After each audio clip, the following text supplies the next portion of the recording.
Ublumi, good afternoon. My name is Margaret Mixana. Welcome to the Tunnganarniq show. Today we are broadcasting live here in Inuvik at the Inuvialuit Communication Society.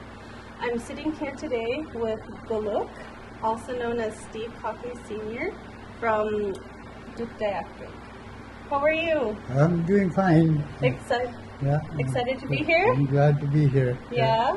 Showcase my project that I'm working on for certain people in our area. Mm-hmm. These games that were played a long time ago, they weren't in competition. The items that I'm going to be showing are 4 items that were used a long time ago.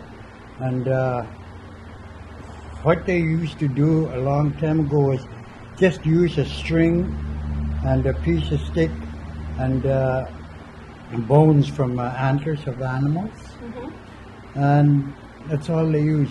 But today, since we've got pretty much everything that we can get from the stores, I bought a few things that we can use to upgrade on how to make these items here for the games. So the games that we're going to talk about, these are games known as Northern Games or Arctic Sports? Well, not necessarily. We didn't really have them in competition. But in the olden days, these were the pastimes of our elders. You know, they weren't in competition, but they were a good pastime for the people back then. How they made these items here is really quite amazing. It's very simple the way they were doing it. They use a bone and some string and some piece of wood that they put together and just made whatever they can with them. You know, it's something that came out of their idea and they invented them themselves, and eventually they decided to make a game out of them. Mm-hmm. So today, you know, we can have them in competition. We do have a few of them in competition. However, it's nothing really that we're too concerned about compared to the other games that we do play. So these games, these tools, you made these tools? Mm-hmm. All of them right here? Yeah. How old were you, or how far back do you remember when you started doing this stuff? Well, I remember as a young kid, for instance, one of the games here that my mother used to play, and this is called, what do you call it again? Ayarak. This is called ayarak. Okay, it's a piece of bone. Mm-hmm. And what we do is we drill a hole through the bone itself. After we carved it out a bit, Mm-hmm. we use a piece of string, and this should have been a bone, but what I use is a piece of stick. Okay. And the object of the game is to try and get the stick into the loophole. Mm-hmm. Okay, and they sort of made a game out of it, you know, just to see how many times that they can get this piece of stick into the hole. Yeah. And once it does that, there's a couple of ways that you can utilize these as a game. Mm-hmm. For instance, one of them is to try and put in as much as possible, as many times as possible. Mm-hmm. Or you get a few people, 3 or 4 people around, and then you try, and if you miss, you pass it on to the other person until someone makes it. Mm-hmm. So that's one of the games that was a good pastime. This one here, it's very simple to make. It's just a piece of bone with I do have my tools here that I use, store-bought tools that are very handy. You know, with these tools, it makes it a lot faster to make. Mm-hmm. In those days, all they had was a knife, just a knife to carve it out, and you know, nothing fancy about tools that they had at that time. But nowadays, you know, we've got it so simple that we can make them in a matter of hour, couple hours to do. The starting project of this year event is I got a bunch of bones here that I cut off from the antlers. These are the starting points of the games here.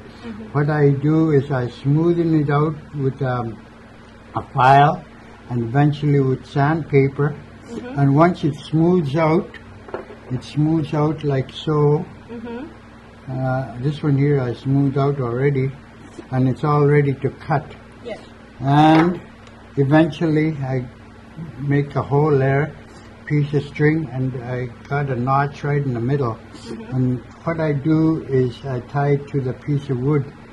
And it's a very complicated game that you do, however it looks simple. Yeah. And what you got to do is you got to line up the string with the hole itself, okay? In order, you can't have it like so or like so, otherwise, you'll have a hard time trying. So you got to line it up so that it can fit into there. So that's a finished project of this year for the Ayagak. It's called Ayagak. Yeah. It's I don't know the English pronunciation, but just the showcase of the game itself speaks for itself. Okay, that was that one. And the next one here is called Imaglotto. Imaglotto. Yeah. Okay. This is the starting the raw product of the starting of the making of these games here. It's simply, we usually use bones from antlers, but what I'm using today is wood, branches from the willows. It makes it a lot easier and a lot faster. What I do is I drill 2 holes in here with a drill, and I use the string goes through there, and I've got these 2 pieces of wood that goes through to the string itself, and put them together. And once they're together, the finished project comes out like so. Yeah. And the object of the game is to try and make a whistling sound as you twirl it. And what you do is you start your twirl, and then you just go. It makes a real good sound once you get started. Some of these events here, you got to make sure that you're doing it properly, otherwise you'll take forever to get started. So you get it lined up, and what you do is you twirl it around, and then eventually it will twirl. This one just doesn't want to do it. Twirl. Yeah, it goes good at times, but once you get started, it just twirls around. And these are the finished product of the game itself. And it's a good pastime game that we like to play, because it's something that we always like to showcase, because is bone easier to make it twistle? Well, no. No? It's a lot harder with the bone, because it's uneven? hard. The bone itself is hard, but you got to have some good tools for it in order to make a proper product out of it. And that's Imaglotto. And the other game, I have 4 games here. However, I don't have illustrations of the other game itself. Maybe I'll just show you. This is the other game that we do here. It's just a piece of stick, okay? And what I do is sharpen the ends of the tips. And once you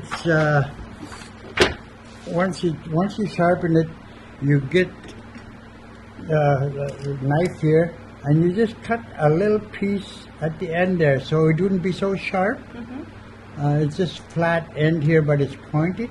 And the object of the game is to try and you put it to the other to person's chin. chin, and you push each other until the other person gives up.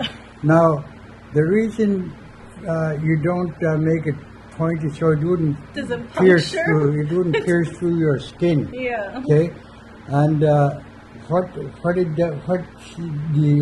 person tried to do is try and get the other person to give up. Mm-hmm. So, because once a pain starts, you got to give up eventually. Yeah. Mm-hmm. But whoever pushes a person over with this is a winner. It's quite sore. Yeah. You can either do it on your chin or on your forehead. Yeah. Yeah, but we don't want to pierce any skin, so we just take And that was usually bone or stick for that one, like long ago. we use bone. Bone. Yeah. But it's narrow, and it's quite easy to make. It's something that we call it resistant to pain. Yeah. Okay, a long time ago when our elders used to travel, they had to have the strength to endure anything. Yeah. Out in the cold, Yeah. when you're freezing, or when you get Exposure. exposed from the cold, or as soon as your skin gets cold, it starts to get sore. Right? Yeah. So this one, resistant to pain, it's just exactly what it says. You try and resist the pain from hurting you as much as it would. Yeah. So that's one of the games here that we I like would to play. probably lose to that one. Yeah, well, it's it does get This quite was by sore. men, right? Not, did women play this one long ago? Like long Well, ago? not the hard games that they do. Yeah. I know my mother used to play this a lot, Yeah. and this one here. She But used- not the pain one. no, it's just something that they like to showcase, just to show that their Yeah. That they have health. strength. Yeah, Yeah. and these products that I have here are mainly cut off from bushes. Okay, what we used to use all the time was bone. Okay, and antlers of the bone, or bone from the shoulders of a seal, or any kind of animal. For instance, for this one here, we used to use a bird's shoulder.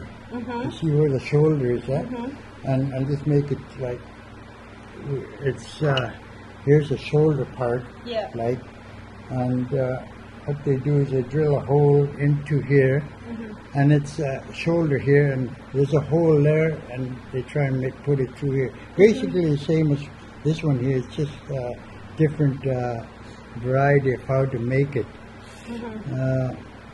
But with I use the wood, Yeah. And one day I was wondering how can I make it simpler. And there were some people that were working across from my place. They were cutting brush. Okay, they were cutting all that brush from in front of my house, and they put it on the other side of the road. And I thought, gee, I can throw it away. And yeah, they were going to throw it. They piled it up there. They were going to throw it away to the dump. And I looked at it, and you know what I seen, Margaret? What? I seen dollar bills in my eyeballs. I was like, wow, look at all that wood I can use. Yeah. So I went there and I cut some of that wood up, and I eventually made all these with wood. So do you sell these sometimes? No. No? No. Well, What was the dollar bills for? well, yeah. I did at one time made a whole bunch of these for the school. Okay. Yeah, I made all these. The first pile was for the school itself, Yeah. so I made about 10 of each, I think, something like that. But yeah, I did sell them to the school. But what we were wanting to do was showcase to the students how these games were developed and how they were played. Yeah. Just to advance them in how to do the games properly. We made these things here, and then we showcased to them and how to use these. And there is a proper way of doing it. Otherwise, if it's not used properly, it can be quite painful to the body itself. Yeah. Okay, those are the three games that I've been doing. I also got another event, a fourth one. It's called Imaglotto. Yeah, I don't have anything to hang this up with, but I'll just show you what it is. What I got here is a rock. Okay, it's for the weight. And what I do is I just put that on the floor, and we usually use our high kick stand that we have in our sporting events, and we just tie it up to the stand itself, or we can put a hook to the ceiling and make it hang there. If you can just hold that for me up here, it should be quite tight here. And the object of the game is to try and put this sharp end here and you try and get it through the hole. Yeah. It's very hard with only one person, so usually we have about 3 or 4 people in the circle like so, and what they do is they each got a stick like this, and they try and put the hole through here, and it spins around. It's got a swivel here, and it spins. So I upgraded this by putting hooks and swivels, so it's upgraded from when it first used to be made. And the object of the game is just to try and get them through into the hole. Yeah. Okay? Oh. And once you've done that, you start over again, and you just continue playing it. Yeah. It's very simple. All you need is some weight, okay? Rock and string. I use the rock because it's quite heavy and it's very firm to the floor, and you hang it to the wall or hang it to the ceiling or to the high kick stand. So that's the games that we play here. These starting product is I got these pieces of wood. We usually use bone. This here is a bone. Yeah. Okay, this is a starting product which I cut. These would be bone, but these I just use a wood. But this here is a bone here, antlers, and I smoothed it out. I upgraded by putting swivels on here, and what it does, what I do is these are store-bought equipment that are very simple to make, and I hang mine here with a swivel and the string on both ends, of the bone. Yeah. And it's a game itself, put the string on there. It's basically the same as that. And the bone itself, what we like to use the bone for is because it makes a clicking noise.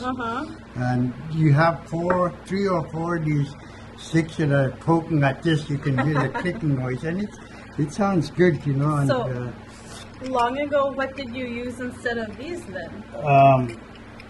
What they did was they drill a hole through here, right in the center, and they put the string itself, just the string itself, into there. Okay, and they notch it, and it hangs on. Okay, there's nothing really fancy to attach to it, just a piece of hole in the middle on both ends, and they attach a string to it with the hole itself. There's various sizes that I use.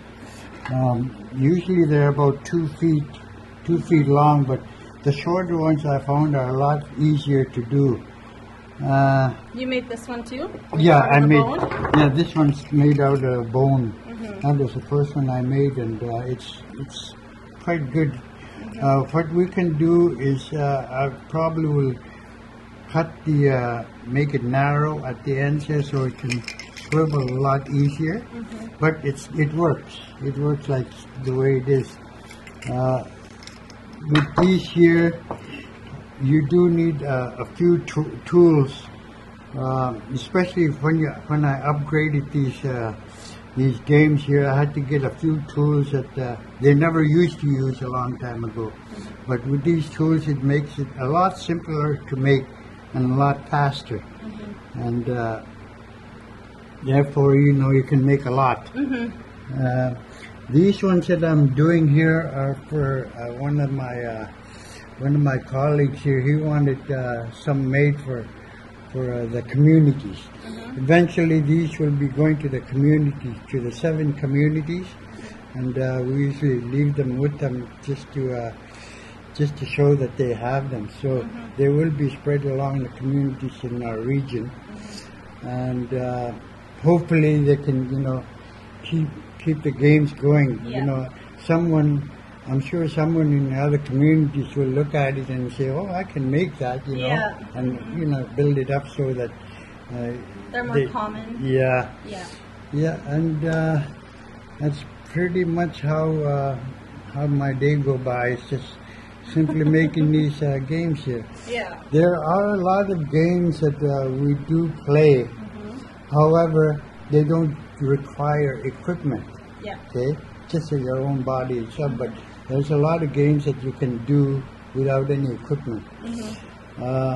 But some of these games that we showcase, we like to make them simple. We like to make it easy for them to understand, so that they can learn in a lot easier way. And it's a lot of fun. We tried these games before. We never had them in competition. However, during Arctic Winter Games or Northern Games, we take some people aside and then we just show them how these games were done. Yeah. We showcase them to the younger people because they've never seen these games before. Yeah. And it's very exciting for them once they get to learn the games and how to do it. And they like doing these, They shy away from it at first, I don't know how to do it. Well, we're showing you, this is how we do it. Yeah. And eventually, you can't stop them. They want to keep going. And that's something that's really amazing to do, with, especially when you're working with young kids that are serious about doing them and learning how to do these games here. A long time ago, these resistant to pain games, they're usually played by men. Okay, the women they do have their own ways of passing their time by sewing or whatever. But these ones here are games that the men used to play because they are painful at times. For instance, the lip pull. You've heard that one before. That one was a game that they used to play just to show their strength. You know, how much strength they got, how much they can resist the pain and things like that. Little games like that you don't need any equipment. Yeah. But for these events, I hope we can eventually have them in competition. In Northern Games, we try and showcase as many games as possible. However, with the Arctic Winter Games, it's a little bit different. Arctic Winter Games, you're on time. You're being timed, so it's more competitive. Yeah, but Northern Games, you got all the time in the world to do them, and you showcase it to the young people, bring them inside and show them how to make them, how to do it, how to play it, and how to pass it good times with them. Yeah. Who taught you how to do these? Well, the elders that were showing these games to us, they didn't tell us how to make them. They showed us what equipment that they use, what kind of material they use, and how to just roughly how to make them. And the way that they were making them is it was quite simple, because all you need is a piece of string and a piece of wood or a piece of bone. That's all. Very simple. You make holes and then you eventually make them. And for these ones here, These ones here are, like I said, they were made out of bone, everything, and they were made from different animal bones, like the shoulder part or the leg part, where there's a hollow inside the bone itself. It's hollow. Okay, that's how they used to make it. Like this one here, for instance, it would be hollow here. It'd be a lot round like that, and what they try to do is put it in through here to the hole. In a caribou? Yeah. We just upgraded by putting it like this. Yeah. So it makes it a lot more easier and a lot more accurate to do.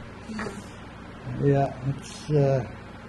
So when you were growing up in TAC, did you guys play this game often? Like these games often? Did you guys just as a pastime? Yeah, in families. In families? Yeah. Yeah. We never really had them in gatherings, you know. Well, maybe they did a long time ago. But I know when we used to go out traveling on land with our family, I remember my parents, they used to make the simple games like this just for their pastime, and they used to play them, you know, it's just something to do during the evenings when they're all done work or whatever. But yeah, it wasn't anything like we had them in competition or anything. Yeah. It's just something that this they is like something that our people did in a pastime when they're traveling out in the land. Yeah. Today, like for instance, they got the cell phones. That's their pastime. Yeah. But yeah, these were a good pastime for the long winter nights that they had a long time ago. So, you know, it was something that keep them going during the evening. What was one of your favorites growing up? One of my favorite was this one here. This here game. This one here. When I first started trying this, I tried forever to try, you know. I did it a few times. Yeah. And, you know, it was my favorite one. I really liked this one here. We used to use ptarmigan bones. Yeah. I remember when it was made with ptarmigan shoulder bones, and they had already had a hole in the ptarmigan itself, the bone, so we didn't have to make the hole. All we had to tie is a string around the bone itself, and that was one of my favorite ones. Long ago, was it string or was it sinew? Sinew. Sinew. Yeah, sinew. This is part of what was used, the sinew itself. I use this just to tie the strings around. I don't use it for anything else but to sort of just like to tie it up. And it's strong and it's easier to do. But the sinew, they used to use that in place of the string itself. Yeah.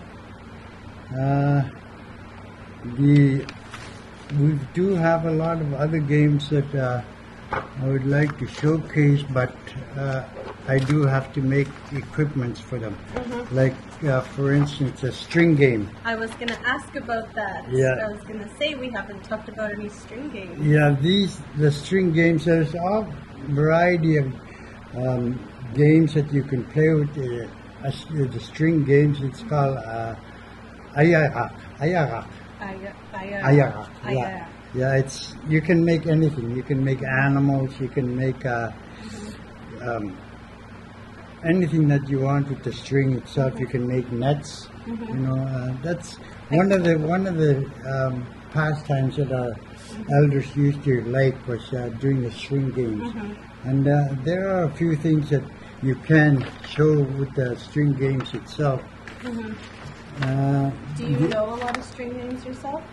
No, I haven't really gotten into the string games itself. I know a few things that we can make, but it's nothing really that the other people that knows better than me that, you know, they do a lot of good things with them. I can show you how to make a teacup and saucer. Teacup and saucer. Me and my brother used to play the Do you know Oh, the yeah. X ones? And it just goes over and over and over.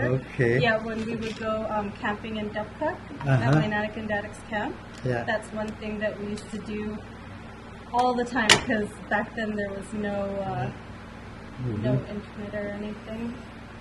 Yeah, it's just a piece of string that you Yeah. tie both ends together, Oh, yeah. and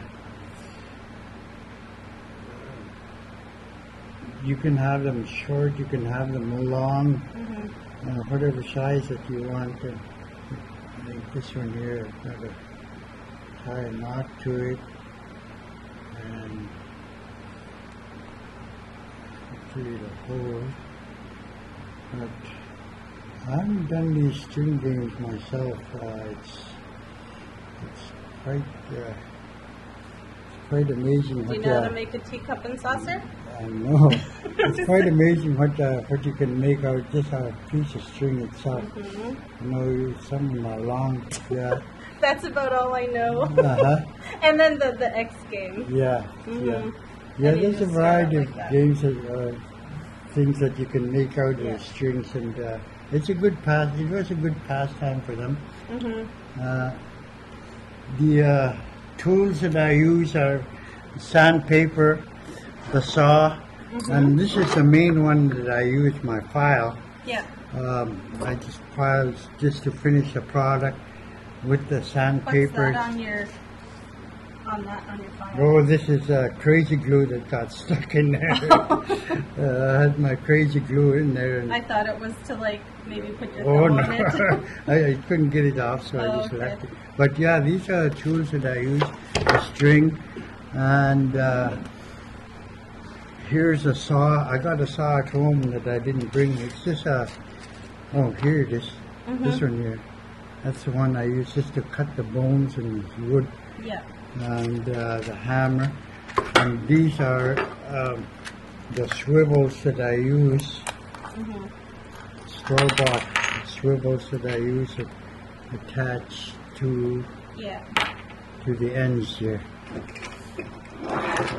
They're attached to the ends, and they're quite useful. And yeah, these are the Drills. drills that I use for the bigger holes, and smaller drill bits that I use for the smaller holes. So that's basically what I use to make these. I wonder if long ago people had to use a bow drill Uh, to make these holes like long ago. Oh no, they just use a knife, Oh. you know, a pocket knife or some kind of knife that, Yeah. they use just to carve it out. You know, they didn't have any power tools of any kind. Yeah. But I know when I was a kid, my dad used to have a standard drill where he Oh. drill a hole like it Like wasn't a crank? Yeah, Yeah. a crank. Yeah, that was a very useful tool to make holes and. But yeah, that's pretty much what I'm doing today. These products that I make, I wanna bring them out to the people, and make them do something different during their time, their gathering. The dark time and the winter time. Yeah. It would be very nice if these things could be more common in a household. Yeah. Yeah. I found that when I do these games, when I'm by myself, okay? I'm all alone at home sometimes, and I like to just grab something and just give her. Just, Yeah. Like I can spend about an hour and a half just trying to do this, or this one here. Yeah. And make it whistle. Yeah. I had this going when I had it done here. I don't know why it's not. Maybe the fans. Yeah, I think it's got to be pretty much centered. And you got to make sure that it's centered, and it's called a twirl, but it's There we go. There we go. Oh, yeah. Nice. Yeah. It's a good exercise too for your arms, you know. You can feel the tension on your arms, your muscles. Yeah. Yeah.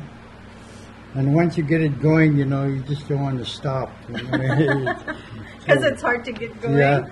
I just upgraded by putting these sticks at the end. Usually they never have sticks like that. It's just a piece of bone attached to a string without the wood. You know, so it'd be like that. But I upgraded by putting the wood. Makes it a lot easier, a good grip on it, and you know, you can make it a lot easier for yourself. Yeah. And yeah, these bones are from the antlers. I'm still working on these here. Antlers from caribou. Yeah, from caribou. Yeah, I cut them off to shape, and then these are just a rough draft of what I'm finishing off. Like I put a mark through here so that I can cut it and make it smooth, and eventually come out to the finished product. Yeah. Yeah. That's So you've always been, as long as I've known you, because I'm from Tech too, you've always been involved with, I don't want to say Arctic sports. You have always been involved with Arctic sports. yeah. And Northern Games. Yeah. But this is not what you would call Northern Games. Well, Northern Games, yeah, that's what we call it. I mean, Arctic Winter Games came from Arctic sports came from Arctic Winter Games, which we don't really care for because we started off with Northern Games. Yeah. You know. There's our games, and we showcase to them. I know when Edward Lenny and his boys first came down to Tuck, they were showcasing the games, all the games that we do in competition today. They came down and they showcased the games to us. That was in 1968. Okay. In 1967, they came down, him and his boys, they came down to Tuck and they were showing us his games. So we picked up on that. Once they were gone, we got a few of our boys together, and we started doing the high kicks and arm pull. And So that was when you were growing up in Tech, like in the 60s? Yeah. So that's when you started yourself participating in them? Yeah, right from the beginning. So we had the first Northern Games in 1968. That's when a few of us got started, and there's just maybe a handful of us now that are still involved. Not doing the games itself, but promoting the games. Like officiating. Officiating, almost? Yeah, showing them the proper way to do. Yeah, I started off as a competitor. A few years competing, and I won a few medals going to Arctic Winter Games, Northern Games, and so this would have been in the 70s or 80s? Late 60s, early 70s, right into the 80s. We used to have the Northern Games every summer when we first started, and we attended those games. And was it all the communities that used to do it? Yeah, we had all the communities from across the circumpolar. Oh, wow. Yeah, we had people from Alaska all the way to Greenland, and at that time, Northern or Eastern NWT, it wasn't none of it at that time. Yeah, we were all Northwest Territories at the time. But we all got together here in Nuvik for the first 3 years that we had the Northern Games.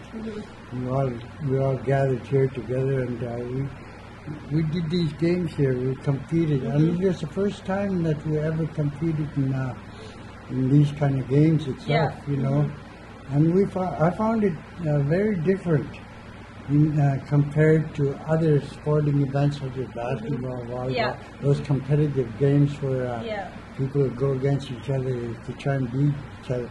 But in the Northern Games, we do compete against each other. However, we like to help each other. Encourage each other. Yeah. Yeah. That's what our coach taught us, Edward Lenny. Yeah. He was coaching us at that time. He wasn't just coaching a Nuvik team, which he started off with, but he was coaching everybody. Yeah. All the teams that came into the to competition, he coached them. Yeah. And he brought that into our livelihood, Yeah. you know, to help other athletes, even From if they're all the not, communities. even if they're not your teammates, you know, you go up and you encourage them to do it. Look, this way you're supposed to do it.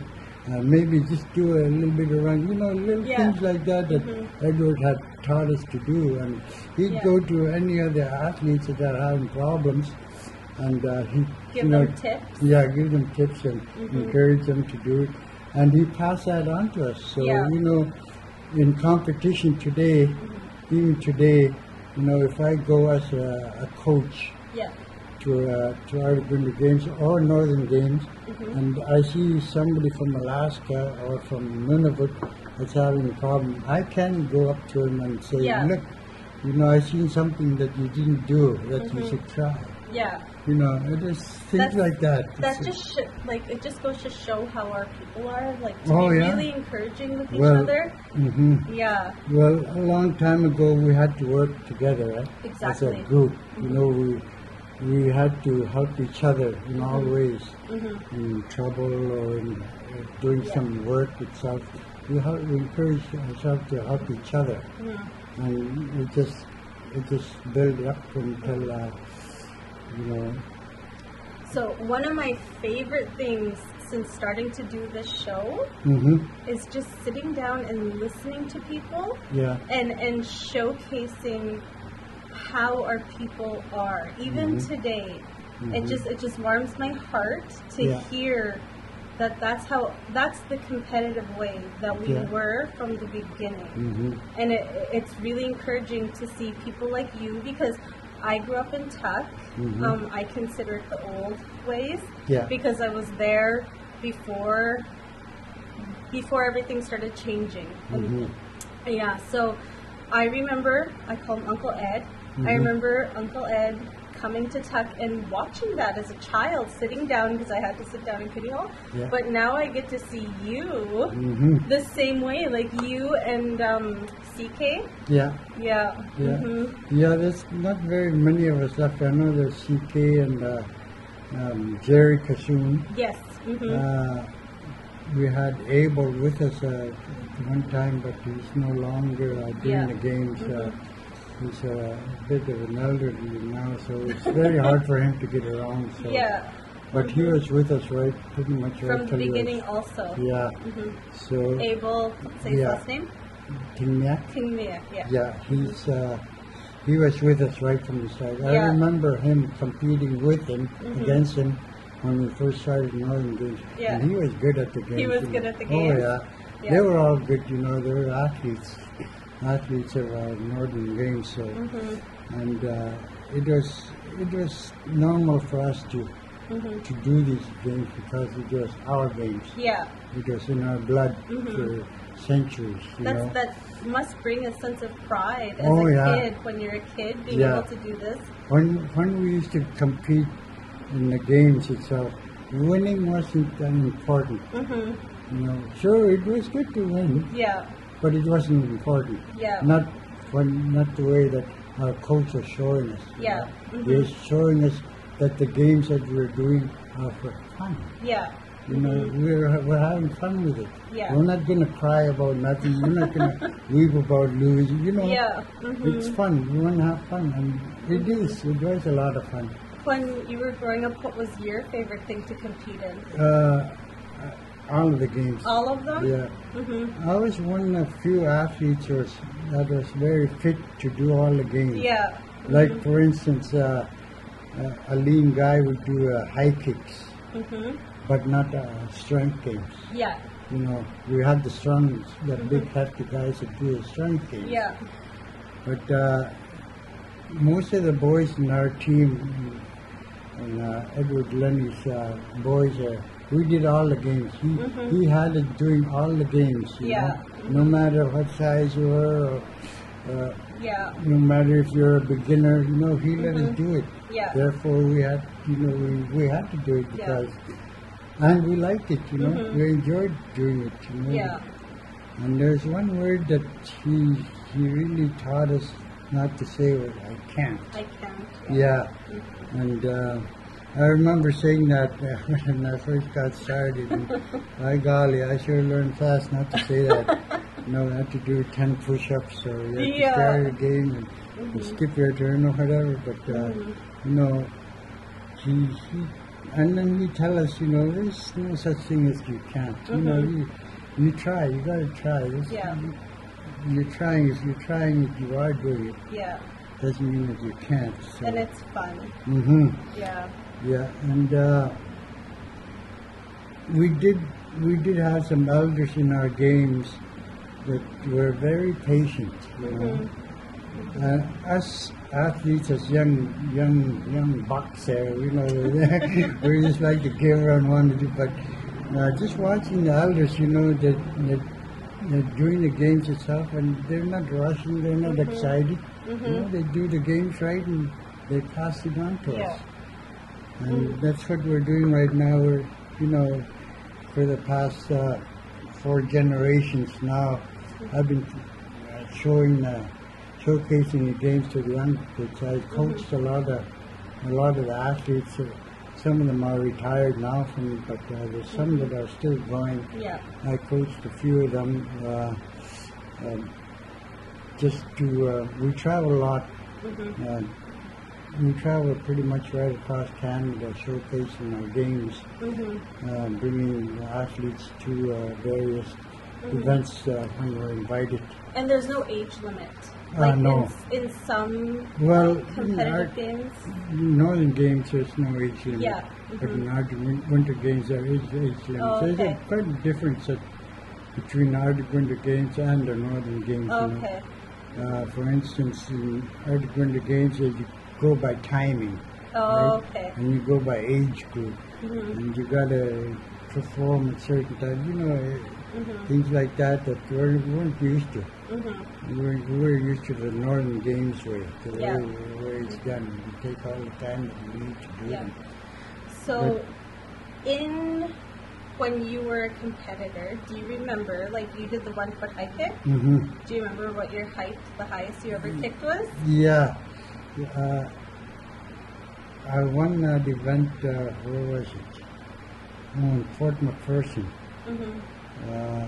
The record there at that time was done by a guy by the name of Mickey Gordon and Joe Cossack from Alaska. They were competing for first, second, and third, and they were right up there. And the time we had the games in Fort Good Hope, the record was 8 feet 3 inches, I believe.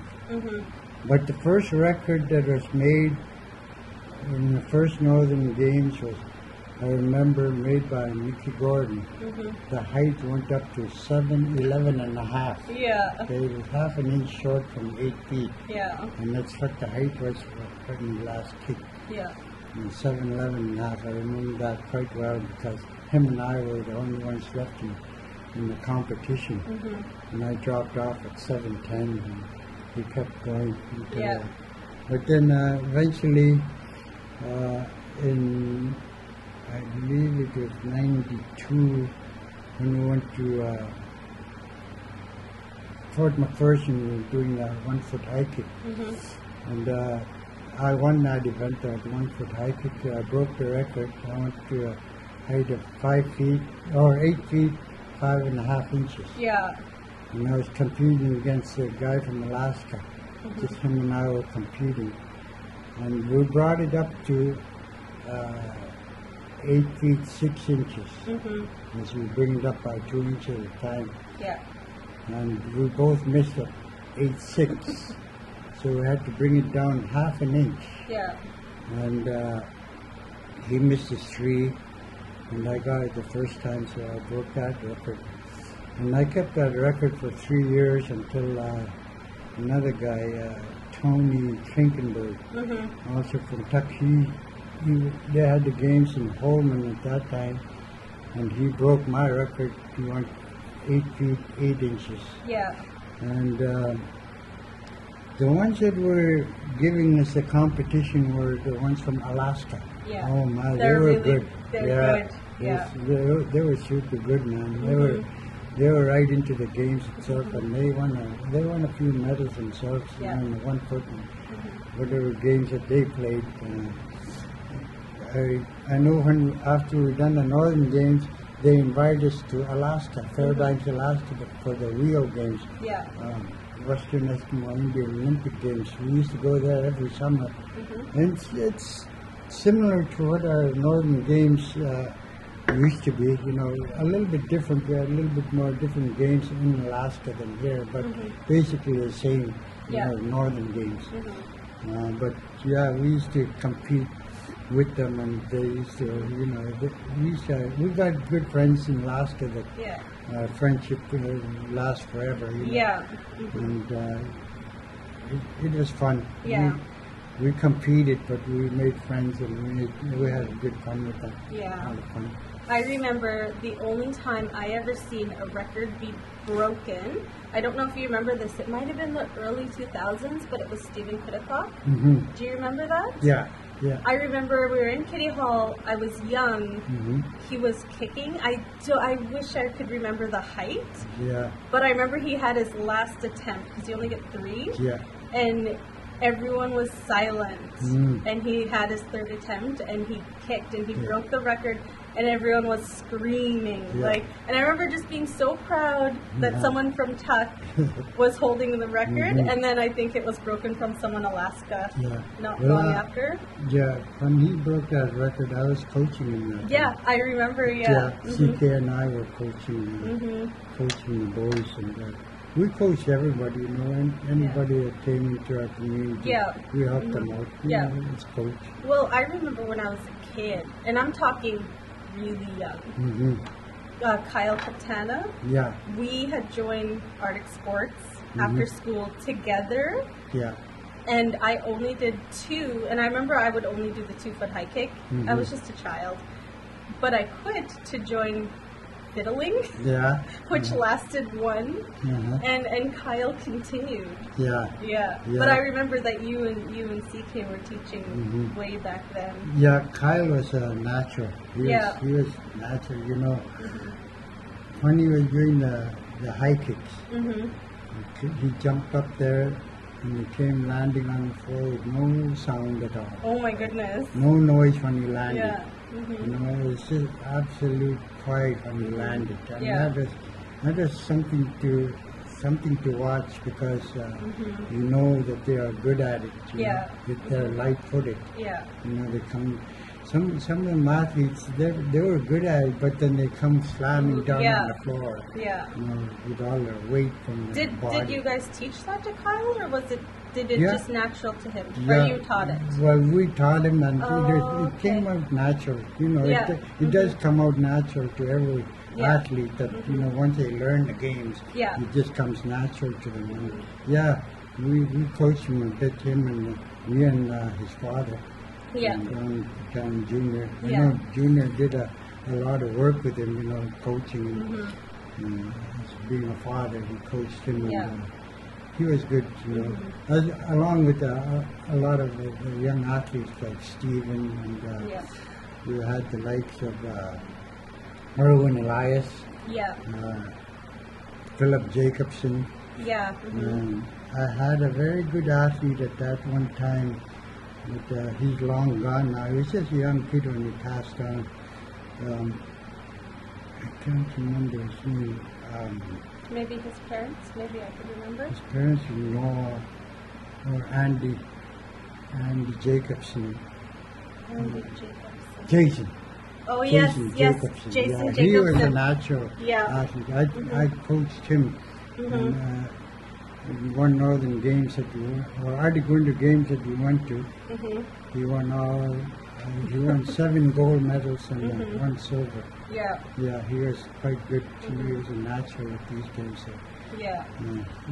And to coach person like him with snatcher, you don't do very much work with them, you know. They already know. Yeah. All you got to do is encourage them. You got to, you know, okay, yeah, you're doing good. Yeah. Keep on trying, you know. We can say, oh, you did something. Do it this way. You know, it wasn't like that for some of these athletes. These athletes that were good at it. You know, we didn't have to show them. They went up there and they did it, and they practiced and eventually got good. And that's what our coach would say, tell us, you know, practice, practice. And that's what we used to do all the time. Yeah.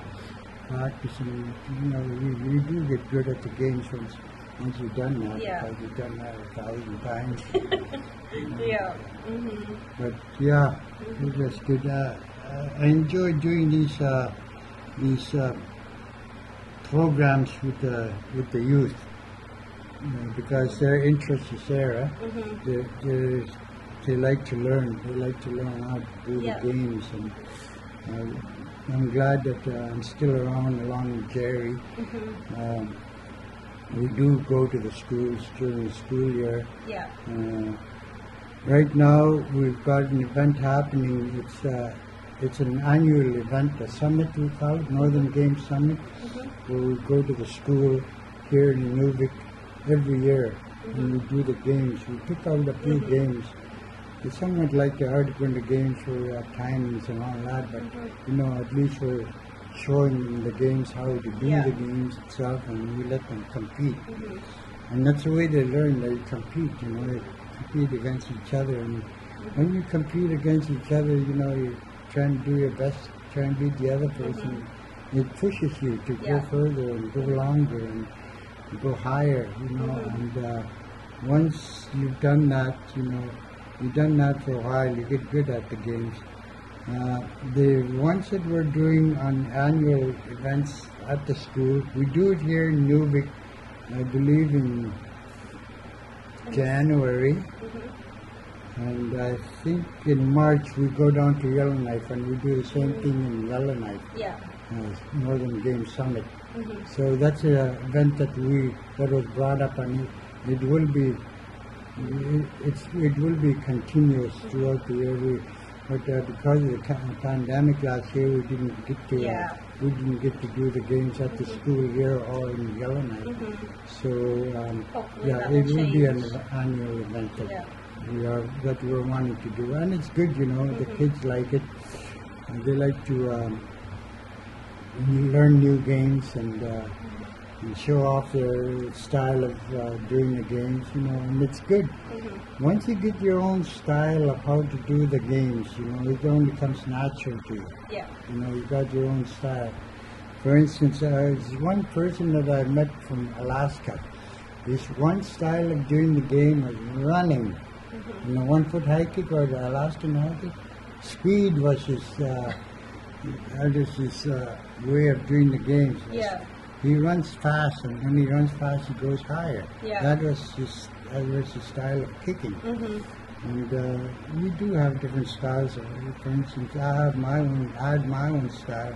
CK had his own style. You know, just the way we, prior to going up to the games, you know, we like to do a little rubbing, or you know, just focus on what you want to do.